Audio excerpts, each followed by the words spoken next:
Assalamualaikum warahmatullahi wabarakatuh. Oh itu deh. Mohon izinnya di sini saya dari tim 2 dari Bapak Dadan Purnama dan Bapak Andri Yusuf dan saya sendiri Aris ingin memaparkan mengenai yaitu perawatan sensor.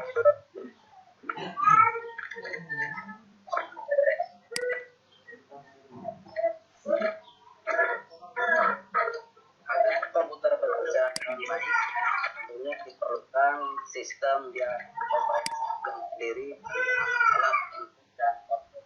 Ada mobil sensor seperti water separator, kemudian ada air flow meter itu berhubungan dengan alat input dan juga di sini ada aktuator yaitu semacam injektor atau injektor itu berhubungan dengan alat output. Di sini ada komputer yang berfungsi untuk mengontrol sebuah sistem yang disebut kalau untuk di produk Toyota ECU, kalau untuk di Isuzu sendiri namanya ECM, Engine Control Module, dan kemudian untuk di Suzuki juga disebut dengan ECM. Di sini ada PCM yaitu khusus matic yang mengontrol sistem berdasarkan sinyal dari setiap sensor. Next. Nah, di sini ada garis besar sistem EVI. Sistem EVI menggunakan beragam sensor untuk mendeteksi kondisi kerja mesin dan kendaraan sesuai dengan sinyal dari sensor ECU.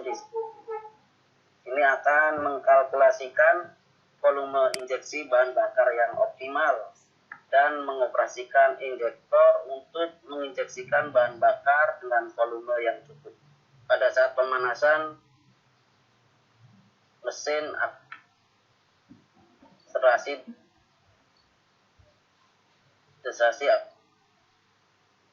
atau membawa beban akan diatur oleh ECM sesuai dengan kondisi mesin pada saat akselerasi atau deselerasi. Dan contohnya di sini pada saat starting and warm up, maka injektor menyemprotkan bahan bakar yang gemuk. Kemudian pada saat constant speed yang sangat ideal, dan kemudian high load driving atau beban berat di sini dapat dilihat pada gambar adalah menyemprotkan bahan bakar yang kaya sesuai dengan kebutuhan. Kemudian ada namanya ignition control system. Nah, ignition control system atau disebut dengan ESA, electronic spec advance kalau untuk di Toyota. Di sini untuk mendeteksi kondisi mesin berdasarkan sinyal yang diberikan berbagai sensor dan mengontrol busi untuk menghasilkan loncatan bunga api yang tepat berdasarkan putaran dan beban mesin. Contohnya pada saat posisi RPM rendah di sini 10 derajat sebelum titik mati atas, dan kemudian pada saat akselerasi di sini menunjukkan bahwa pengapian akan maju, dan kemudian pada saat akselerasi di sini menunjukkan bahwa pengapian akan mundur di sistem ignition control system yang diatur oleh ECU. Kemudian ada sensor ISC. Di sini adalah mengontrol idle speed agar selalu cocok di berbagai kondisi. Contohnya pada saat starting awal, engine speed memerlukan speed yang tinggi. Kemudian pada saat idle after warm up atau pemanasan, berarti idle akan turun, engine speed akan turun. Kemudian pada saat kita mengonkan AC, maka idle up juga akan diatur, engine speed akan naik, diatur oleh sistem EV sendiri. Dan kemudian ada namanya sistem diagnostik. Nah, di sini sistem diagnostik atau DTC. Mesin ECU memiliki sistem diagnostik. ECU secara konstan memonitor sinyal-sinyal input yang berbagai sensor. Bila ECU mendeteksi kerusakan pada sinyal input, ECU akan merekam kerusakan dalam bentuk data trouble code atau DTC dan menyalakan lampu nil yang nantinya akan diinformasikan ke pengemudi apabila terjadi kendala. Nah, di sini ada banyak komponen EV dan fungsinya. Ada throttle sensor, kemudian ada juga pressure sensor, kemudian juga ada injektor, dan juga ada crank angle sensor atau sensor TKP ya. Kalau untuk di Isuzu sendiri menamakan sensor CKP dan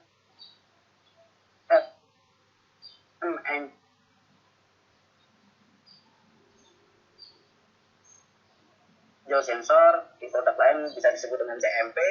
Terus ada nama ESC atau speed control, terus ada namanya temperatur sensor, terus ada yang dinamakan data link connector. Nah, untuk lebih detailnya untuk slide yang selanjutnya. Next. Nah, di sini ada pressure sensor. Ini berfungsi untuk mengukur jumlah udara yang masuk ke ruang bakar sebagai penentuan jumlah injeksi bahan bakar. Dasarnya atau pusat pengapian pada electronic spec advance. Nah, intake manifold di sini diletakkan di bagian sensor pressure sensor di sini diletakkan di intake manifold untuk mengukur jumlah udara yang masuk. Bila dilihat dari gambar, maka cara kerjanya di sini pressure sensor akan menerima voltage konstan 5 volt dari ECU, kemudian IC pressure sensor di sini ada IC. IC di sini akan berubah tahanannya sesuai dengan tekanan jumlah udara yang masuk ke ruang bahan bakar, kemudian di sini ada ground. Nah, di sini apabila tekanan jumlah udara yang masuk, maka tegangan juga akan naik. Dan batas kenaikan tersebut bisa nyampe 4 volt, 3,6 volt, minimal 2,2 volt, kemudian akan diinputkan menuju ke ECU. Dan apabila terjadi trouble di salah satu wiring di sini, maka akan direkam oleh ECU untuk menimbulkan DTC. Contoh pada putus di 5 volt. Nah, di sini terjadi masalah dan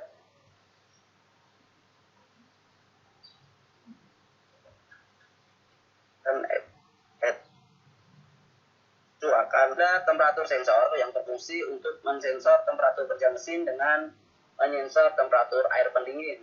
ECU akan membuat campuran lebih gemuk bila temperatur mesin masih dingin saat pemanasan. Bila terjadi overheating, ECU juga akan memutuskan injeksi hingga mesin mati. Nah, bila dilihat dari gambar, cara kerjanya hampir sama dengan pressure sensor, yaitu sensor termistor akan disuplai secara langsung melalui ECU ground. Nah, sensor termistor di sini nilainya berubah sesuai dengan temperatur. Apabila temperaturnya naik, contoh pada derajat Celcius, maka nilai tahanannya akan kecil, sehingga nilai tahanannya akan berubah lalu diinformasikan ke ECU dan diupdate dengan komputer sendiri. Next. Untuk slide selanjutnya akan dilanjutkan oleh Bapak. Oke, terima kasih Pak Haris. Terima kasih. Oke, untuk selanjutnya di sini ya saya mau mencoba mudah-mudahan bisa menjelaskan atau mematahkan yang sedikit ya saya bisa lah. Dan mohon maaf jika penjelasannya kurang maksimal nanti ya karena ya, masih tahap belajar. Oke, untuk selanjutnya di sini ada yang disebut throttle position sensor, di mana throttle position sensor ini adalah yaitu untuk yang ini yang speed sensor. Oke, untuk speed selanjutnya di phase speed sensor ini yaitu untuk mensensor kecepatan kendaraan, di mana putaran yang ada pada exhaust pada shaft yang dikeluarkan oleh exhaust shaft itu sendiri, putarannya akan direkam melalui tabel speed. Kemudian di sana itu di dashboard dia akan membaca secara maksimal, karena putaran yang ada tersebut menggambarkan 100% dari output shaft transmisi itu sendiri. Di sini arus yang mengalir tetap dari ECU yang mengontrol dari lead switch atau meter kombinasi itu sendiri terputar dan dia masuk ke masa kemudian akan membaca kepada speed sensor itu. Sensor yang ada untuk selanjutnya di sini ada yang disebut oksigen sensor ini, yaitu mendeteksi apakah terjadi konsentrasi oksigen pada gas buang, yaitu gas buang yang banyak atau sedikit yang sensor ini akan monoksida termasuk H2O-nya ini akan terdeteksi andaikan kita menggunakan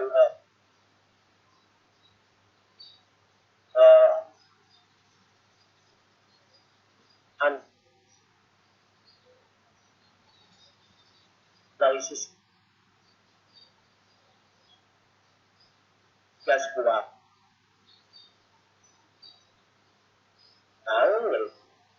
Tetapi pengaruhnya ini adalah bahan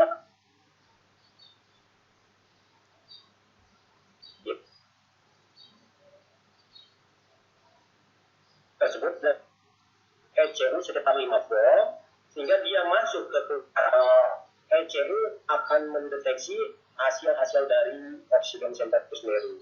Oke, untuk selanjutnya,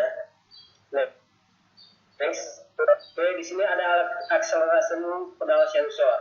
Oke, untuk akselerasi pedal sensor ini untuk berfungsi sebagai sensor. Ini yang mengkonversi banyak pedal sendiri ke sinyal listrik, dan kemudian di sini secara otomatis jika pedal gas diinjak, maka secara otomatis ECU memberikan untuk mengerjakan atau mengeksekusi pada aktuator, sehingga sensor itu sendiri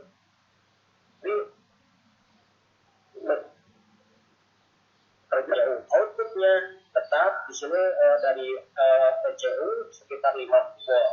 Oke, selanjutnya. Oke, di sini ada air fluorescence sensor, di mana di sini fungsinya itu untuk sensor setelan campuran udara dan bahan bakar.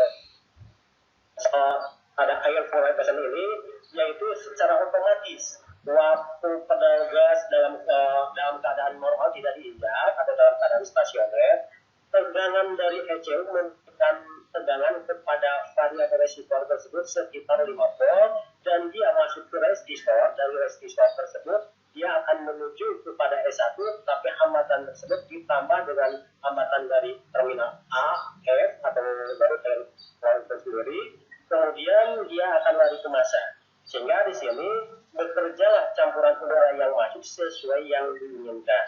Oke, selanjutnya.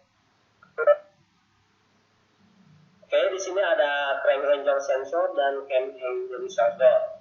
Di mana di sini yaitu untuk crank angle sensor berfungsi untuk mendeteksi getaran mesin dan mengidentifikasi silinder, di mana dia akan mengetahui posisi silinder pada penutupan atau top 1 ataupun top 4.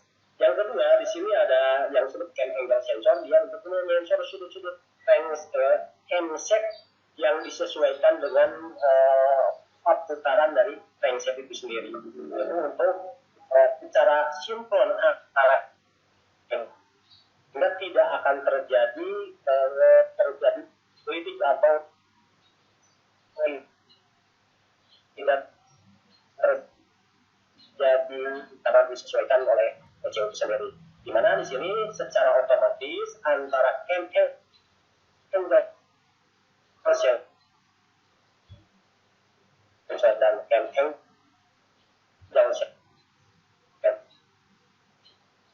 angle sensor itu sendiri dan knob sensor. Oke, dan yang barusan sudah disebutkan ada yang disebut knob sensor. Knob sensor ini yaitu untuk menyensor apabila terjadi leak pada mesin, maka secara otomatis dia akan bergerak, atau di sini orang juga bilangnya, nah sebenarnya kita akan atur oleh ECU sendiri, sehingga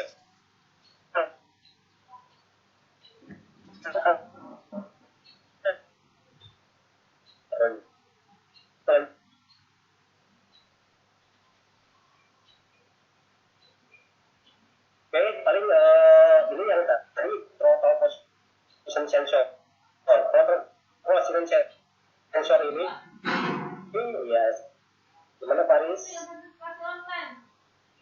Ya, oke, untuk throttle position sensor tadi udah dijelaskan oleh Paris, di mana di sini adalah untuk menyensor tuntutan pedal gas,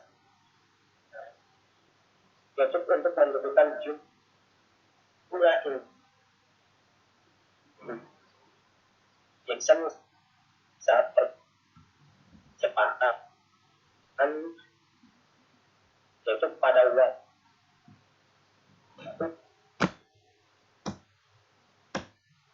pada gas di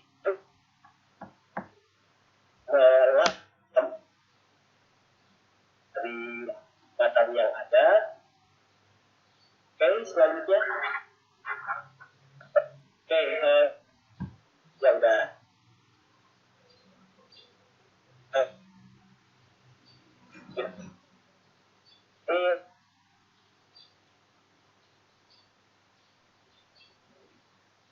seperti ini untuk engine hanya kita hanya sekitar 9 sensor.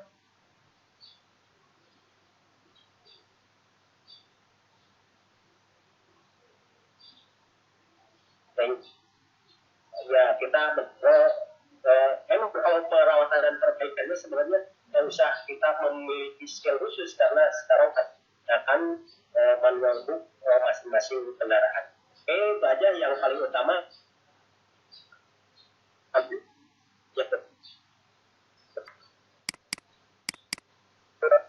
Itu kalau untuk produk Toyota itu menghubungkan terminal 4 dan 12. Kemudian sama dilihat blinknya. Oke. Next. Next.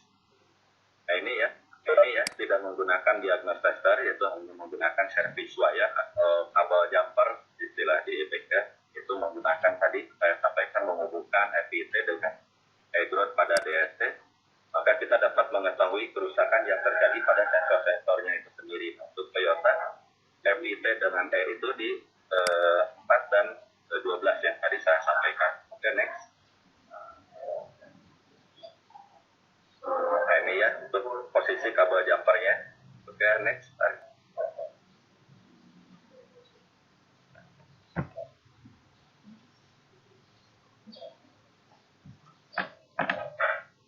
Ini ada contohnya. Ya. Ada contohnya. Kalau ada trouble itu lampu cek engine terkedip sesuai dengan interval yang telah ditentukan. Nah, di slide berikutnya, next itu ada contoh. Nah ini saya ambil referensinya dari Suzuki Baleno ya. Jadi di situ ada semacam garis naik turun dan menentukan kode, misalkan menyala 1 kali kemudian mati, kemudian mengedip lagi 2 kali, itu normal. Kemudian ada contoh lagi 1-3 berarti 1 menyala mati, kemudian 3 kali ngedip. Ini untuk heated oxygen sensor. Nah tentunya ini kode blink code ini tiap-tiap kendaraan tentunya berbeda.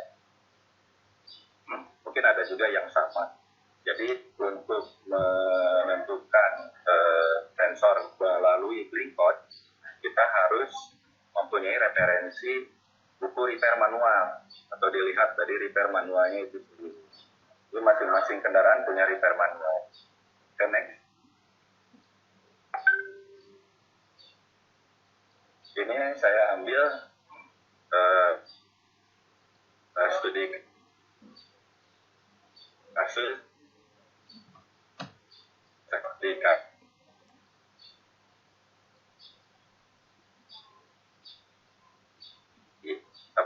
ketika nyala mesin running kemudian kode mil nyala, berarti bisa dikatakan bahwa kendaraan itu memiliki trouble. Caranya dengan dua tadi ya, schedule atau dengan dilihat dari kode mil itu sendiri. Maka kasih contoh kode mil 13 itu untuk sirkuit oksigen sensor yang tidak berubah, jadi sirkuitnya seperti ini. Nah, tapi ada catatan ya, sebelum salah itu harus dilihat dari troubleshooternya atau flow table-nya, bahwa ini harus diperiksa terlebih dahulu apakah air cleaner-nya tersumbat, kemudian pengatur vakuman bisa udara keras, ya, kemudian busi, ya, kemudian kabel tegangan tinggi, entah ini kompresi mesin dan lain-lain. Jadi intinya berarti ini harus melalui proses engine tune up terlebih dahulu, ya, baru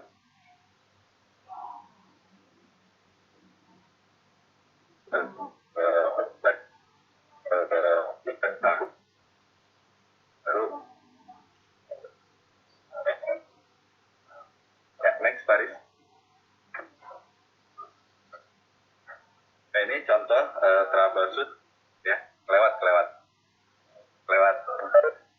Nah, ini dulu.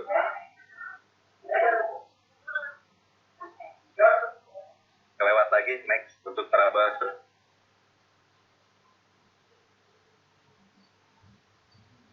Lagi next untuk troubleshoot yang untuk ini sudah cukup, bukan tidak berubah. Ya, ada kemungkinan pertama lepaskan hubungan konektor SCM, kemudian panaskan hingga temperatur normal, yang hubungkan voltmeter di antara terminal C19 sesuai dengan gambar, naikkan putaran mesin hingga 2000 rpm selama 60 detik, dan kemudian periksa tegangannya. Nah, apakah voltasenya 0 volt? Kalau iya, berarti ada kemungkinan, ya, kalau hasil ukurnya adalah 0 volt, berarti ada kemungkinan kabel antara sensor SCM ya itu terputus ya di sensor, atau yang kedua sambungannya kurang baik, atau ketiga jika kabel dan sambungannya baik maka oksigen sensor yang boleh dikatakan rusak. Nah, yang selanjutnya apabila tidak 0 volt tapi tegangannya di bawah 0,45, ini bisa dikatakan kondisi oksigen sensor dan sirkuitnya baik, tapi ada di intermittent trouble. Kemudian kalau tegangannya tidak berubah, yang 0,45 volt, berarti ada kemungkinan sambungannya itu kurang baik. Dan apa yang harus diperiksa? Di sini ada beberapa komponen sensor yang harus diperiksa. Nah, kemudian ketika dinaikkan putaran mesin hingga 2000 rpm, selama 60 detik, periksa voltmeter ini apakah 0,45. Kalau misalkan kurang atau tidak berubah, maka bisa dikatakan oksigen sensor itu rusak. Nah, itu untuk pemeriksaan sistem wiringnya ya, koneksivitas antara ECM kemudian dengan oksigen sensor. Nah, bagaimana cara memeriksa oksigen sensornya itu sendiri? Yaitu yang cara manualnya, yaitu dengan menggunakan ohmmeter. Jadi kedua terminal dari oksigen sensor ini diukur berapa nilai tahanannya, kemudian bagian ujungnya itu dipanaskan, nanti bisa diukur. Karena ini menggunakan termistor, berarti setiap perubahan suhu maka akan merubah nilai resistansinya. Kalau hasilnya tidak berubah setelah dipanaskan, maka bisa dikatakan oksigen sensor itu rusak. Itu untuk cara pemeriksaan oksigen sensor. Dan next Pak. Kemudian yang selanjutnya pemeriksaan throttle position sensor. Ini signal voltasenya yang tinggi atau pedul, yang pedul. Ini 21. Tindakannya seperti tadi sama. Yang ketiga adalah periksa resistan antara terminal A11 dan C17. Itu harus standarnya 2,5 sampai 6 kilo. Kemudian antara terminal C7 dan C17 itu antara 170 sampai dengan 15,5 kilo ohm. Nah, apakah hasilnya sesuai spesifikasi? Nah, kalau iya berarti tahap yang kedua yang harus kita laksanakan, yaitu dengan melepaskan konektor kabel TP sensor. Apakah terdapat hubungan antara terminal A dan ada mama situ? ada TP sensor. Nah, kalau tidak sesuai spesifikasi, maka bisa dikatakan TP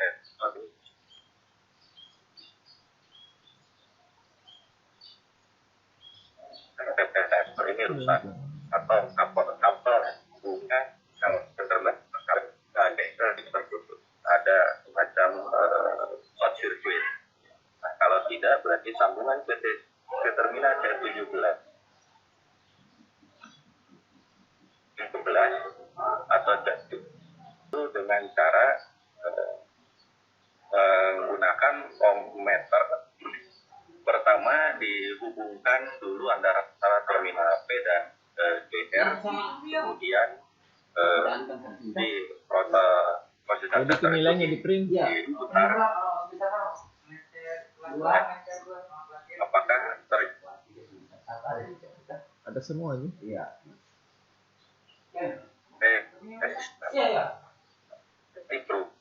nilai resistan di ohmmeter, maka bisa dikatakan TP sensor ini rusak. Oke, next. Nah, ini kebalikannya dari yang tadi, apabila sirkuit TP sensor sinyal voltasenya rendah atau kode bilnya atau kode liquidnya adalah 2. Ini juga sama sesuai dengan yang tadi saya sampaikan. Tadi lihat dari slide, menggunakan ohmmeter ataupun ohmmeter itu sendiri untuk mengukur wiring dan saya mau tanya gitu tapi yang apa namanya dari nanti langsung bicara sama sensor itu sendiri. Ini yang ada di tampilan. Kita nanti contoh untuk pembaris. Siapa tadi tanya kita tak? Ambil gitu, data uang dari sama kita tak? Wah, masa saya mau kasih. Saat wiringnya itu sendiri. Apa Dari TP sensor itu. Oke, next. Kemudian selanjutnya adalah kode liquid 42 atau sirkuit CKP sensor. Ya, tidak ada input signal selama 2 detik untuk starter mesin. Nah, ini bagaimana cara pemeriksaannya? Pertama, lepaskan konektor hubungan ke terminal W dan D yang pada konektor TKP. Nah, jika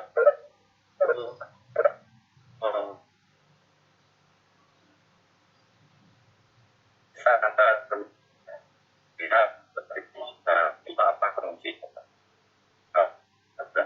jika baiki atau ganti. Nah, kalau kondisinya iya, maka kabel W dan B bisa saja terputus atau terhubung ke sambungan ke C10. Nah, jika seluruhnya baik, berarti ini ada masalah di intermittent tabak atau SDF-nya itu sendiri yang sah. Oke, next. Kemudian ini berikut ya, sirkuit CMP sensor. Tadi fungsinya sudah disampaikan ya. Jadi CKP sensor itu sebagai timing pengapian atau untuk menentukan saat pengapian.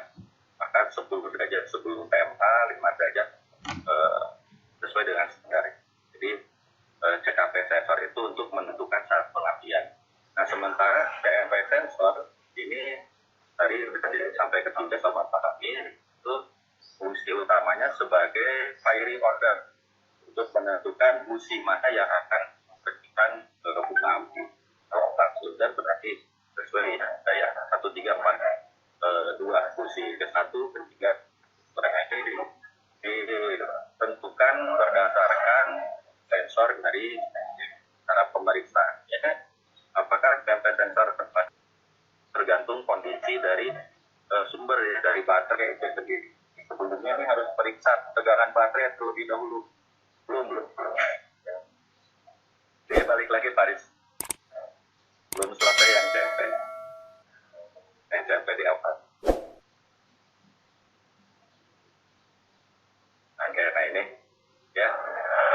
kemudian terminal port ya kita retak 5 volt dan terminal zone. Maka hasilnya Suara suling nggak kedengeran tadi Pak. oke. Sekarang udah ya. Nah, ini apakah hasilnya sesuai spesifikasi? Kalau misalkan iya, ditanyakan lagi terminalnya tegangan pada terminal port tidak sesuai spesifikasi, maka kabel BW-nya bisa saja putus, atau kalau tidak kabel RB-nya terputus atau sambungannya kurang baik. Nah, kemudian selanjutnya opkan kunci kontak kepas konektor kabel dari SCM, periksa hubungan antar terminal port pada rem itu sendiri. Ya, takutnya kabel thread terputus atau sambungan ke jamnya kurang baik. Oke, next. Next, Paris. Oke, sebelum ke akhir, ini ada 2 tayangan video untuk pemeriksaan. Ada pemeriksaan intake air temperatur, ada sensornya. Yang akan melakukan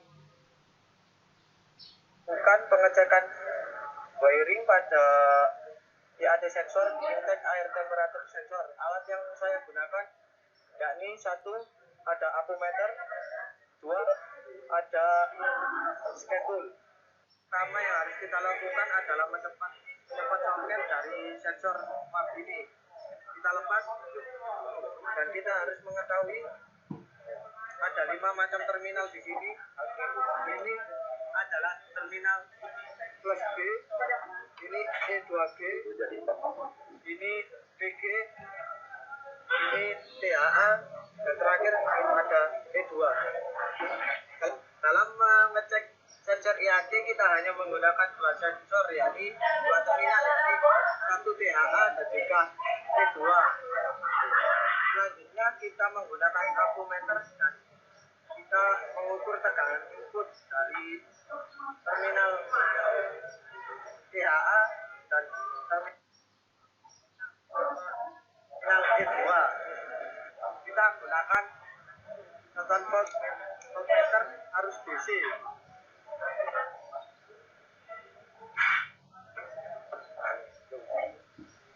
Kita ukur tegangan input atau tegangan yang masuk melalui terminal E2 dan juga terminal THA. Ini terminal E2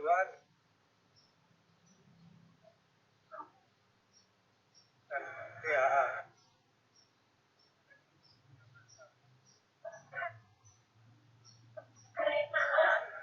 Tegangan input yang masuk harus 5 volt. Setelah kita cek menggunakan scan tool. Kalau menggunakan scan tool, pastikan bahwa kendaraan dalam kontak kendaraan dalam keadaan on. Maka selanjutnya kita pilih tipe mobil, konfirmasi,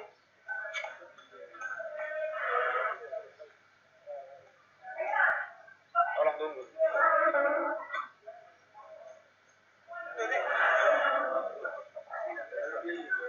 Kita pilih 16 pin DLC, European and other.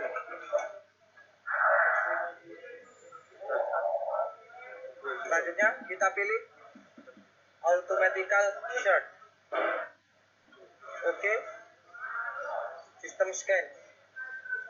Kita tunggu batas scanning sampai 100%. Kita pilih engine and ECT. Kita tunggu. Kita pilih red data stream.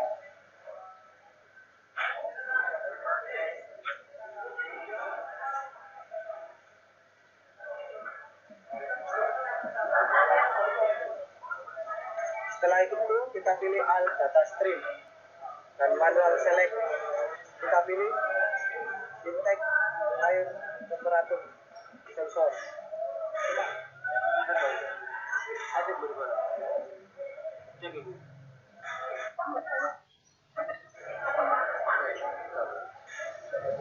Setelah mengetahui suhu dari intake air, akan menjamper terminal THA dan juga E2.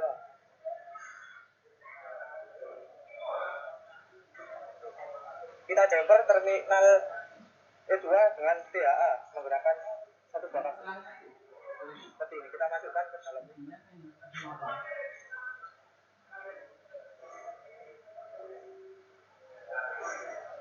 Dan hasil dari scan itu dia meningkat dan dapat disimpulkan bahwa sensor dan juga wiringnya dalam kondisi keadaan. Oke, Bapak-bapak sekalian dan para mentor saya hormati, itu cara untuk pemeriksaan cek air temperatur wiringnya ya. Nah, kemudian ini saya kasih contoh video penayangan berikutnya adalah engine coolant pump. This is a video by Richmond. Today we are inside because one of my loyal YouTubers wanted to know about this item right here, the engine coolant temp sensor. You want to know how the resistance varies to it. Now this is a thermistor. It's a resistor that varies its resistance according to temperature. So we're going to check that in some water on the stove. We're going to turn it on. We've got a small pigtail wire here. We'll clip it on for testing. And we got our multimeter. Let's turn to the ohms setting, about 20K.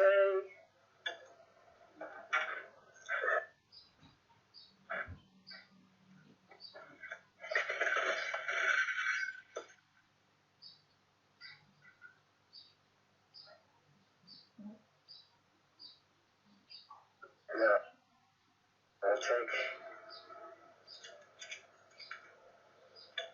our leads. Get on to that. We should see something on the meter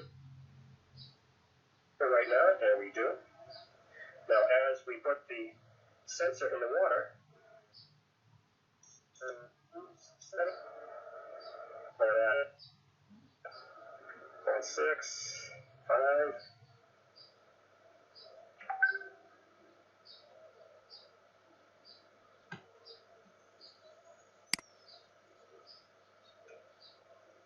Now, what I could have done was I could have put a thermometer in there to actually check the temperature of the water per resistance. We're just checking which way the resistance goes. And as we know now, the resistance goes down as it's...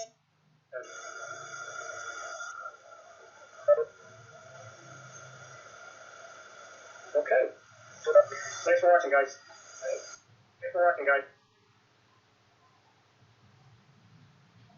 Oke, hadirin yang saya hormati, mungkin itu saja yang bisa kami presentasikan untuk materi perawatan sensor. Tentunya ini masih banyak kekurangan karena keterbatasan ilmu kami dan juga mungkin keterbatasan dari waktu itu sendiri untuk proses pembelajaran. Tentunya masih banyak ya yang harus dibahas, tapi perlu waktu ya. Terima kasih atas segala perhatiannya. Assalamualaikum warahmatullahi wabarakatuh. Waalaikumsalam warahmatullahi wabarakatuh. Waalaikumsalam. Ya, saya Mbak Dani, sangat ya, gimana Pak Hendrik? ya, kalau dilihat ya, dari pemaparan yang tadi, materi sudah sekali ya Pak Dani ya.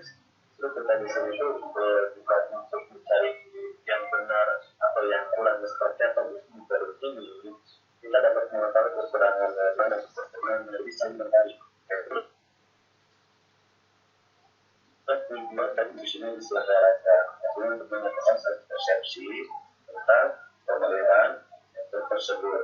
Jadi kalau tadi melihat saya lihat dari pemaparan dari kelompok Komnas Member ini itu sudah sangat bagus ya padannya, lebih detail.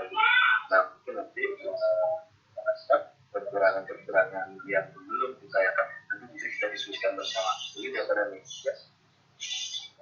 Betul Pak Henrik, jadi tadi sudah ada 3 penyaji atau pemapar, mulai dari Haris Ekswanto memberikan gambaran pembuka ya, mulai bagaimana pengaturan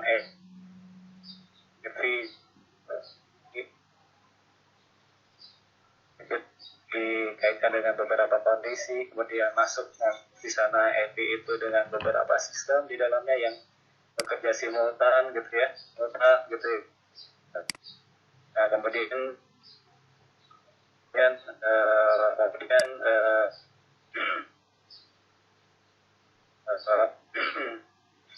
secara kaitannya dengan sampai saya kemudian tadi kita ditutup oleh pengadaan dan pengelola ya, itu dari para etiknya ya, prosedur knowledge-nya itu pada dan sampaikan. Nah bapak-bapak yang sekalian,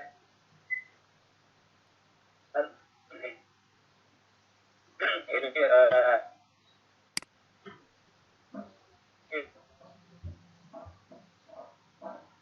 tapi tidak memaparkan gitu ya. Tim pemapar atau tim penyaji itu sangat bagus. Nah jadi tadi menurut saya itu dari tayangannya sudah detail gitu ya. Tinggal kurangnya tinggal praktek saja sebetulnya. Nah, jadi bapak-bapak sekalian, dikarenakan keterbatasan waktu, tadi tim penyaji itu memberikan slotnya pada poin-poin garis besar saja.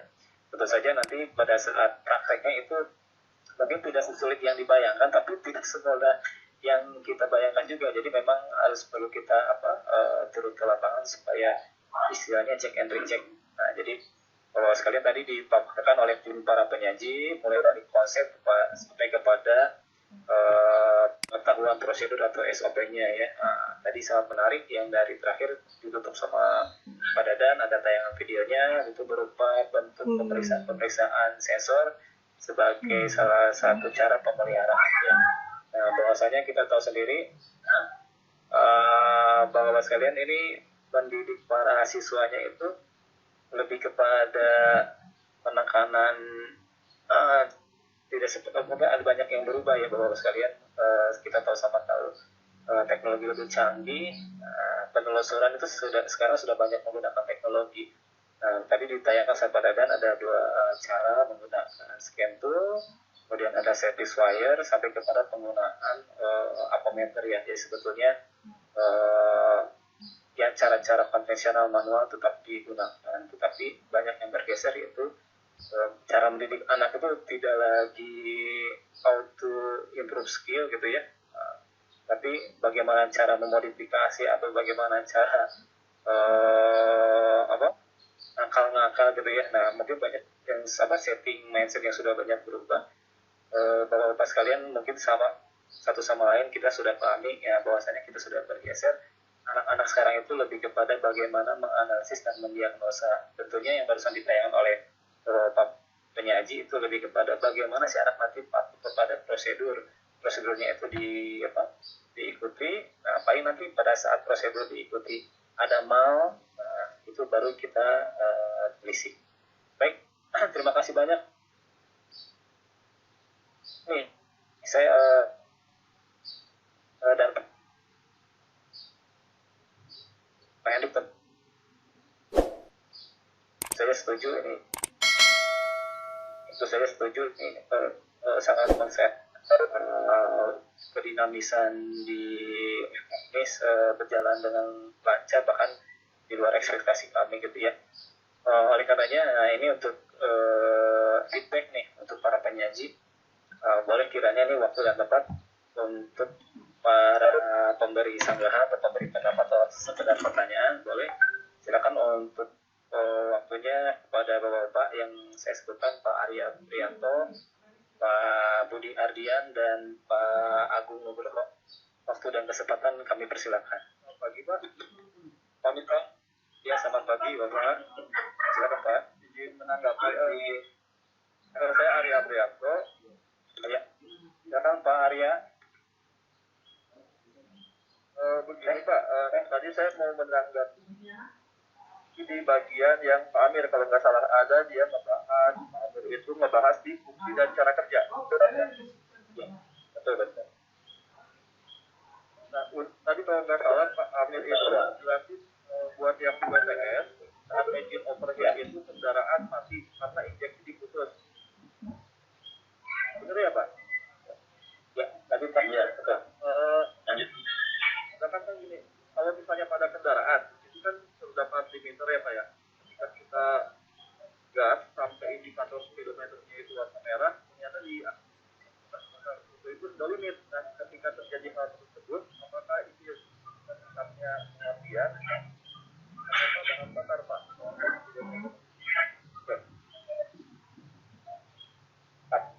Baik, arah pertanyaan Pak Arya Priyanto itu lebih kepada cut off ya. Cut off-nya itu apakah ke pembakarannya atau pengapiannya gitu kan ya? Ya. Terkaitnya dengan sensor CKP-nya gitu ya. Kaitannya dengan sensor CKP Pak ya. Baik. Pak Arya Priyanto ini pertanyaan yang sangat bagus ya. Kita tampung dulu ya Pak. Baik. Silakan. Boleh silakan Pak.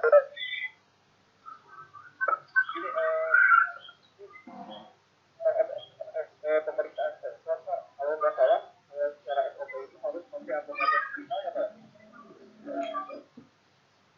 Tidak harus Pak.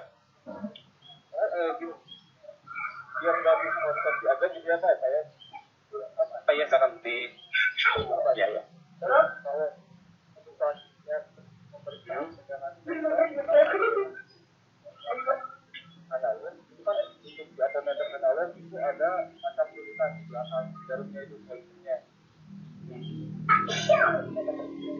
Jangan itu kalau jangan dapat tulisan kayak itu apakah itu benar? Ya benar. Oke. Ya. Nah ini. Baik, terima kasih Pak Arya Priyanto nih. Jadi sudah sangat tepat ya bahwasanya kami itu mau memberikan wahana seperti ini. Jadi ini pertanyaan yang bagus dari Pak Arya Priyanto yang sangat spesifik dan sangat lapangan gitu ya. Baik Pak Arya Priyanto, ini terima kasih banyak. Kita tampung terlebih dahulu, nanti tim penyaji akan merumuskan. Balik ke sesi berikutnya ini kepada Pak Agung ya, sama Pak Budi Ardian. Silakan Pak.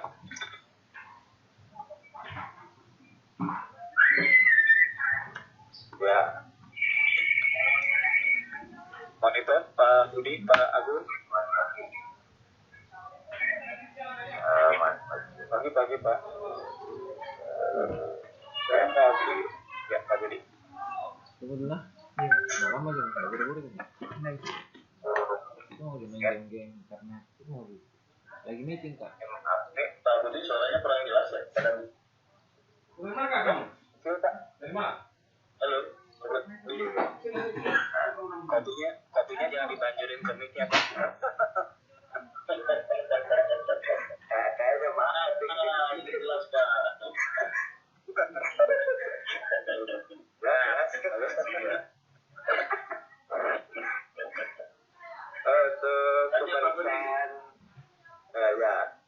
Untuk pemeriksaan MAP sensor Pak ya. Ya. Itu cara merisetnya gimana ya Pak? Oke. Itu aja Pak. Terima kasih Pak Budi. Nah ini pertanyaan basic ya Bapak sekalian. Nah tetapi ya itu tadi basic itu sangat prinsipil, basic mengawali dari proses-proses yang kompleks di FVC itu sendiri ya. Terima kasih Pak Budi. Ini lanjut ke Pak Agung Nugroho. Monitor Pak Agung.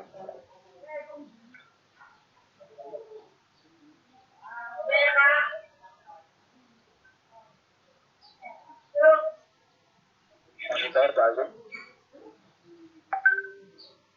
Pak, pendaftaran di tanggal 22? Online? Iya. Online-nya tanggal 22? Tidak ada pendaftaran ke sini? Kasih tahu nih ada yang tanya. Pak Agung monitor. Pak Agung.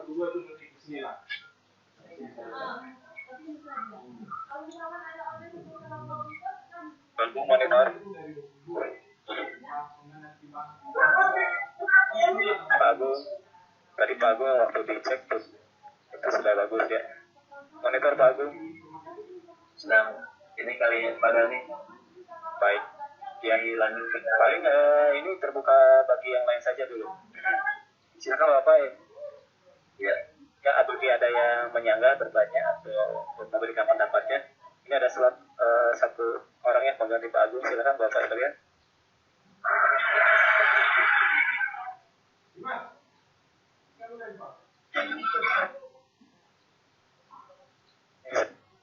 Saya ingin dengar suaranya Pak Andiansyah nih. Pak Andiansyah monitor. Pak Andiansyah monitor. Tugas aku belum selesai baru kumpul hari ini. Pak Andiansyah. Oke. Pak Ahmad Syafiq. Iya kan udah Pak Ahmad Syafiq monitor. salah. Salah minta. Hadir Pak. Salah. Wah, mantap nih. Pak Ahmad, di kabarnya Pak? Nih. Saya mawon. Iya. Waduh, mantap nih Pak. Ini tapi anaknya baru lahir. Waduh. Alhamdulillah, selamat Pak. Jangan lupa Pak beli produksi Indomie ya.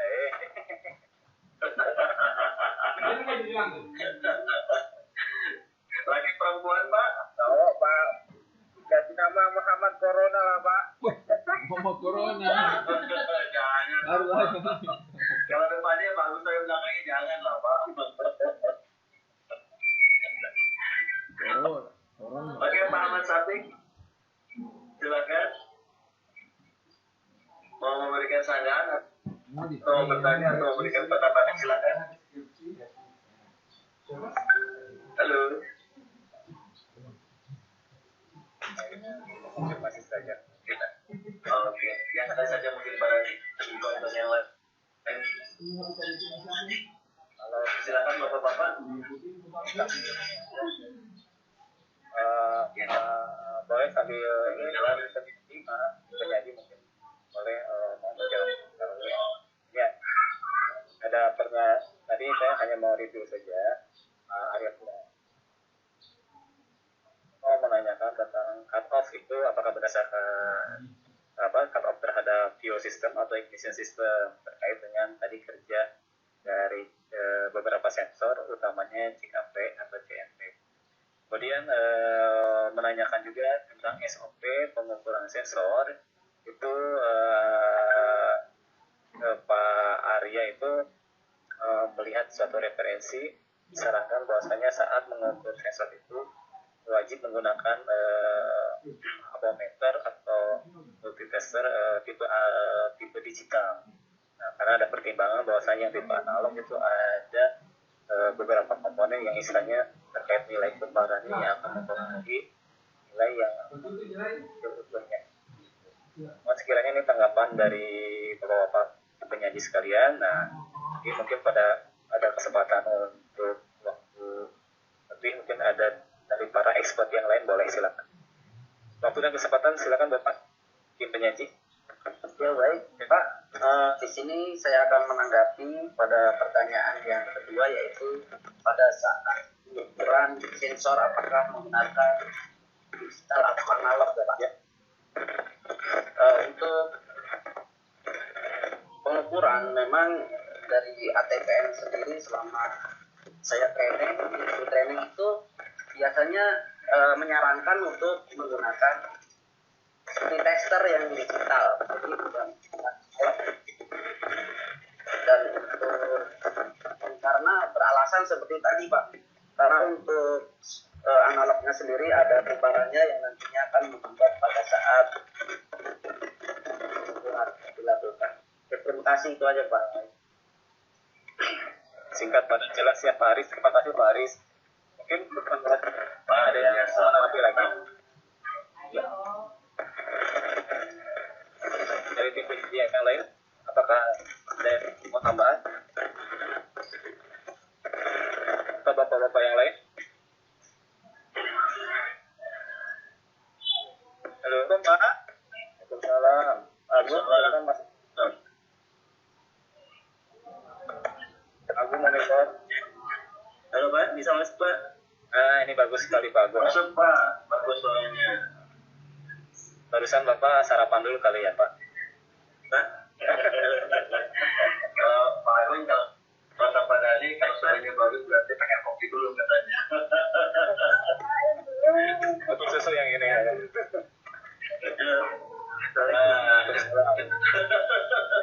Kopi susu ya Pak Dani ya? Susu. Silakan Pak Agung. Maaf Pak, Nih, dari sini belum masuk. Baik. Tidak bisa masuk ini Pak suaranya. Sekarang sudah bagus bagus. Ya, alhamdulillah udah bisa masuk Pak. Ini beberapa forum diskusi kemarin saya coba masuk juga nggak bisa Pak. Suaranya itu nggak keluar atau tidak saya tahu Pak. Bagus ya, kopi nyangkut di pohon Pak sinyalnya. Begini Pak, ada beberapa pertanyaan. Ini untuk Pak Aris ya. Ada disampaikan mengenai rasio sensor Pak ya. Halo, mana Pak? Ya Pak, Pak suaranya. Halo. Sekarang ya Pak. Ya, silakan dilanjut Pak. Oke, lanjut Pak. Ini terkait dengan air sensor Pak ya. Saya ingin tahu ini sebetulnya cara gimana dan ya, itu di bagian mana Pak? Karena setahu saya yang ada di tempat saya ini kendaraan seperti apa, kemudian R3 itu saya belum menemukan ada air fuel ratio sensor seperti itu Pak. Mohon pencerahannya. Kemudian yang berikutnya ini melanjutkan diskusi di forum sebelumnya Pak, tentang metode jumper Pak, atau menggunakan service wire. Ini Pak Deden yang sepertinya sering membahas ini Pak. Apakah metode ini bisa digunakan untuk semua jenis kendaraan? Karena misalkan R3 Pak ya, itu yang saya tahu di repair manualnya itu tidak ada kodenya gitu Pak. Kode maksudnya kode gitu. Kode kedipan itu di R3 di repair manualnya itu tidak ada Pak. Seperti itu Pak. Jadi dua pertanyaan. Yang pertama mengenai air fuel ratio sensor, letaknya di mana, dan yang kedua mengenai metode jumper pada kendaraan ini. Misalkan tidak ada, bagaimana solusinya selain menggunakan skintel Pak? Demikian Pak, terima kasih. Terima kasih banyak nih Pak Agung. Nah, pertanyaan bagus-bagus ya. Ya. Terima kasih Pak Agung. Ya. Baik, kita di Pak Ari sudah menjawab dari baru satu poin yang dari Pak Ali. Baik, nanti kalau belum puas nanti dibahas apa yang lain atau dilanjutkan. Bapak silakan, waktu dan kata-kata ini miliknya para penyanyi. Bapak sekalian.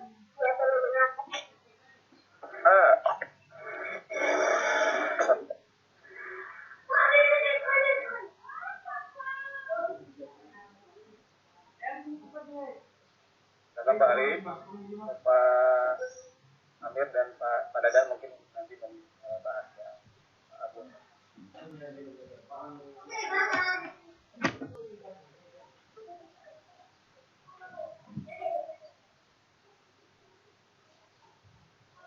Sambil nunggu penyaji akan menjawab, saya tadi sedikit menambahkan yang analog dan yang digital. Dari akurasi memang digital banyak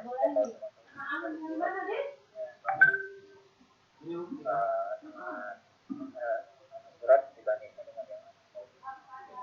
Kemudian sangat praktis kemudian pada saat kita mengukur dari ukuran lampu fuel ya. Sekarang nanti si misalnya itu tidak akurat karena bagi penggunanya itu mengoperasikan mungkin ada setting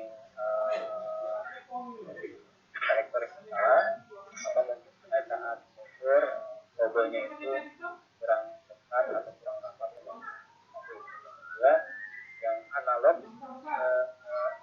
untuk pembelajaran mungkin bahwa itu sudah anak-anak di sekarang sedang jadi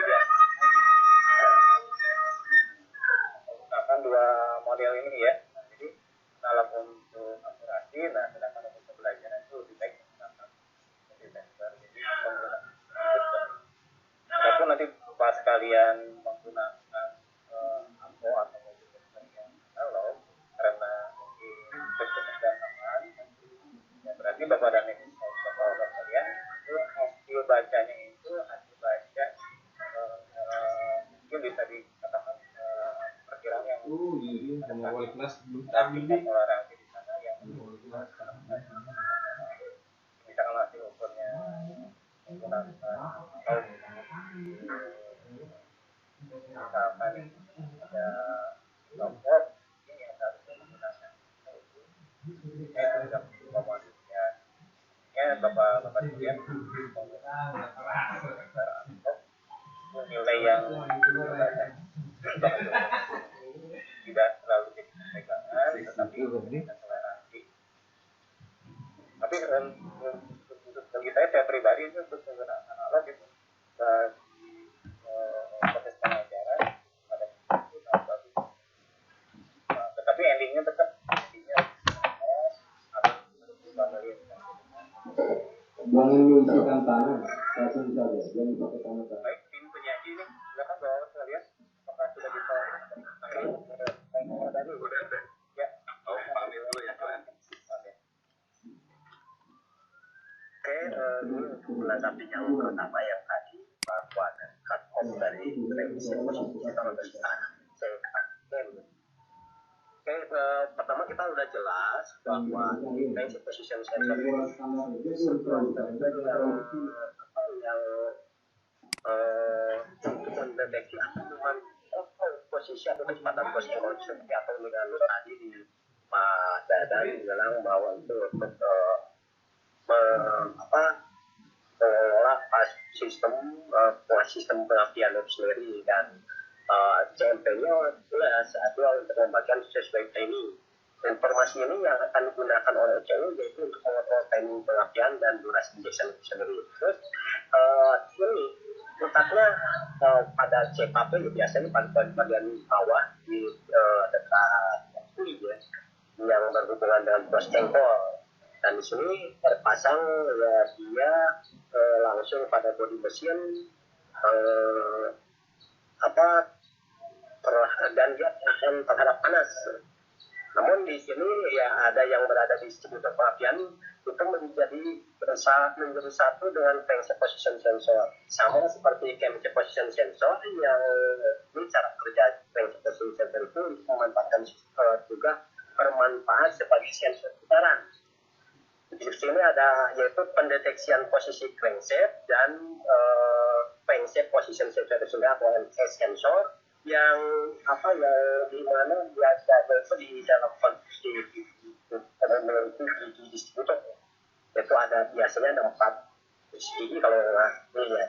Dan di sini baru untuk cut off-nya di sini hanya dia menyesuaikan antara putaran crankshaft yang diatur dengan biasanya menggunakan timing bell atau timing jam sehingga akan disesuaikan dengan putaran CMP-nya, crankshaft position sensor sendiri, sehingga akan cocok antara pengetopan dengan sistem pengapian yang sesuai dengan file tersebut. Dimana ya yang saya ketahui bahwa untuk sistem cut off pada sistem bahan bakar itu sendiri itu diatur pada waktu saat pedal gas diinjak dan pas kendaraan gas dilepaskan. Itu paling untuk sementara Pak Dhani. Baik, terima kasih Pak Amir. Nah ini penjelasan dari penjelasan baik pekan ini ya.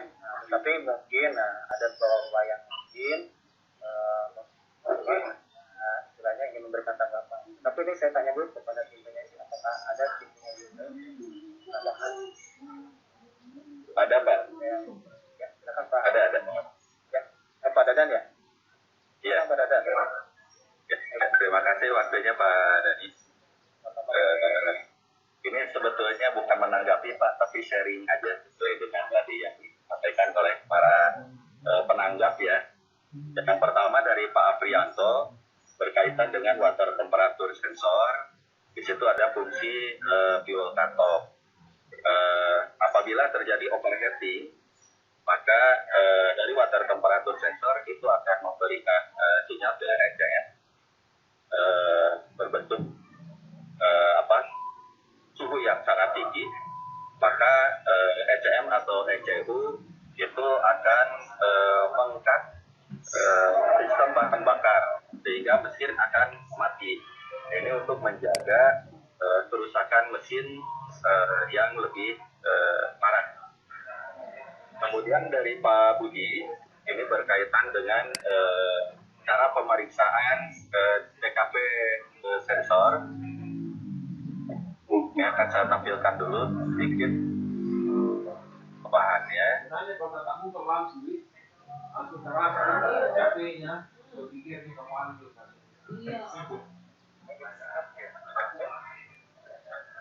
TKP atau sensor Pak? CMP Pak. Oh CMP. CMP sama TKP sebetulnya mirip-mirip nih Pak. Cara pemeriksaannya tadi sudah ada di slide di tayangan. Tapi ini saya akan garis bawahi dengan cara meresetnya Pak.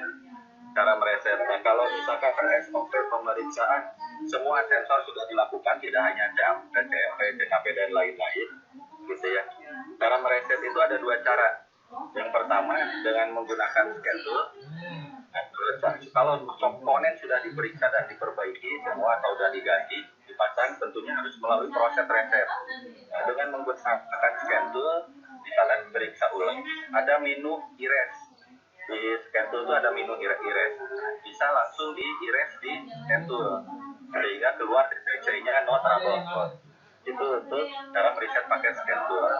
Tapi kalau untuk secara manual, itu biasanya dengan melepas negatif baterai, kabel negatif baterai kurang lebih selama 60 detik. Atau ada juga yang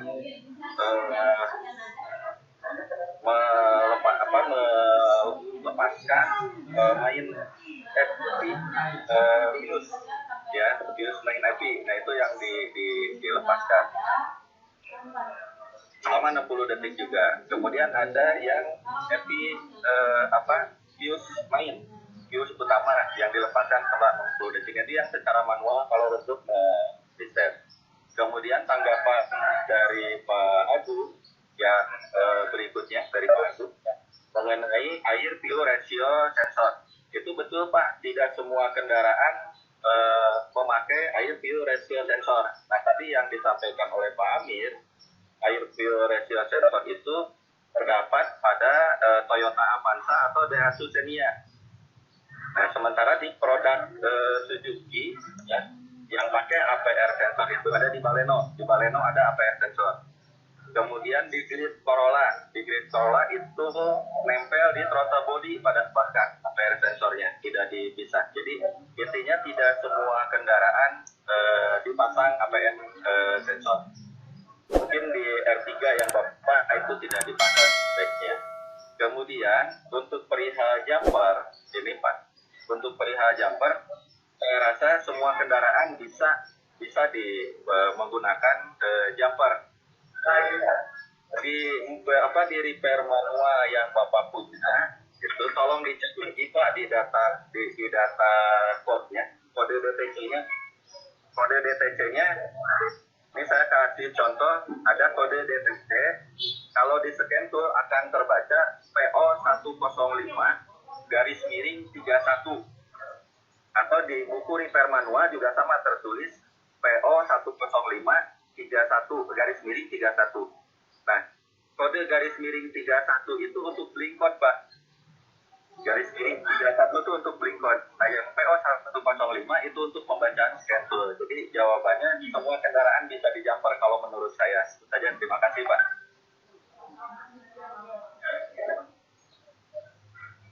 Pak Dadan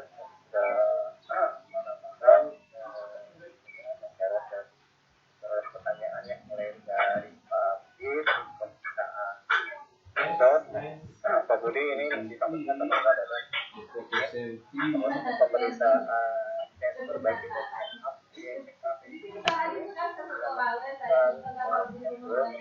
hanya ada menu tes ya selama nanti bapak-bapak sekalian dibaca terlebih dahulu, kemudian ada mau fungsi dari sensor itu sendiri, nanti yang terus muncul di sensor berdasarkan sensor mana saja yang berhubungan dimuncul nanti. Caranya biasanya dibaikin dulu rata-rata sensor itu paling ada kendala di cara pemasangan kurang pas, kemudian ada kerusakan paling kalau tidak dibantu. Tapi nanti tadi bilang sama Pak Dana itu di baliknya lagi istilahnya normalisasi. Nah, untuk yang aku betul tadi sudah berjalan. Meskipun memang saya nanti saya minta Mas Wadian dari bawah jumper itu. Memang aktivitas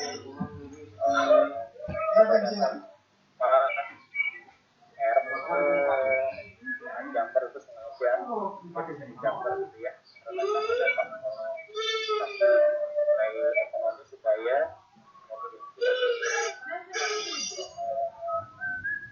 ditangani oleh pengguna. Ini mohon sekiranya aku masih ada bahasan. Kemudian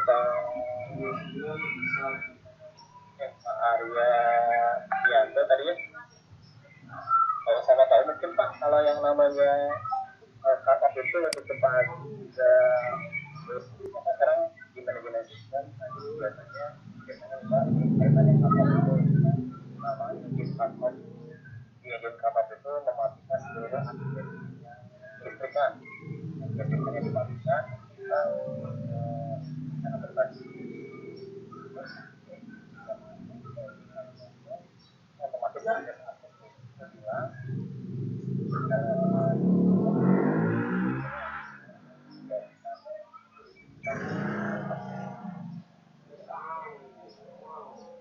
Tapi ini buat sekalian sepertinya waktu Fine.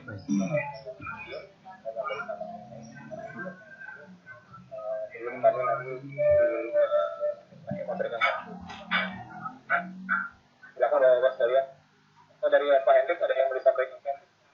Baik, terima kasih Pak Dani. Ini saya sekitar menambahkan ini aja info ya. Jadi apabila Bapak sudah di sekolahnya terkait Bakar lagi sebentar malam. perusahaan biaya sekian untuk Bapak Ibu bisa menggunakan ya, tidak bisa manual tapi menggunakan handphone. Saya yakin Bapak Ibu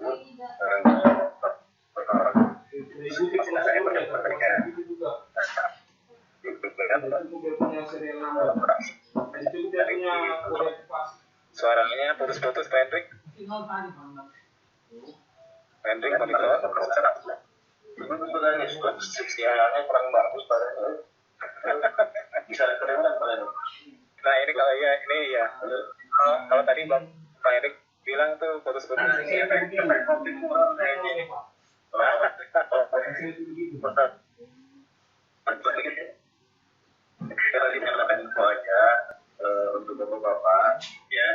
sekolahnya belum mengenai alat scanner, ya itu jangan begitu hati karena bapak itu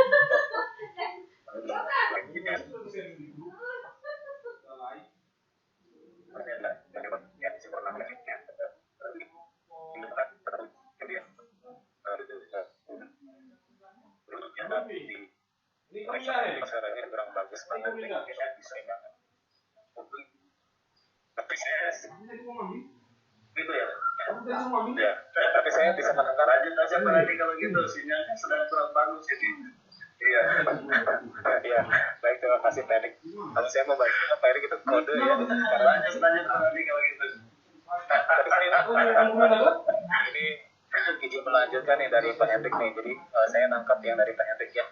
Jadi Bapak-Bapak sekalian, mungkin maksud Pak Hendrik tadi bagi yang tidak punya scan tools karena memang tidak murah ya, Bapak sekalian itu bisa akses di Play Store nih. Nah ini saya pengalaman kemarin waktu asesmen tahun yang lalu itu tidak membawa scan tool, tapi akhirnya search di Play Store. Nah, software-nya itu memang tidak sedetail yang ada di scan tool itu ya, tapi sangat membantulah untuk poin-poin utama, sensor-sensor utama itu muncul di bawah sekalian. Nah, tadi Pak Hendrik itu menyampaikan seperti itu. Jadi bisa menggunakan akses, kalau misalnya Android-nya kan sekarang sudah berbasis Android semua, bisa mengunduh di Play Store beberapa software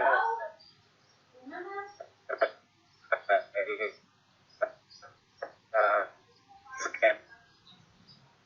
Kalau itu tadi, jadi kalau yang kita tahu bahwa sekalian teknologi yang tadi dengan model konvensional yang menggunakan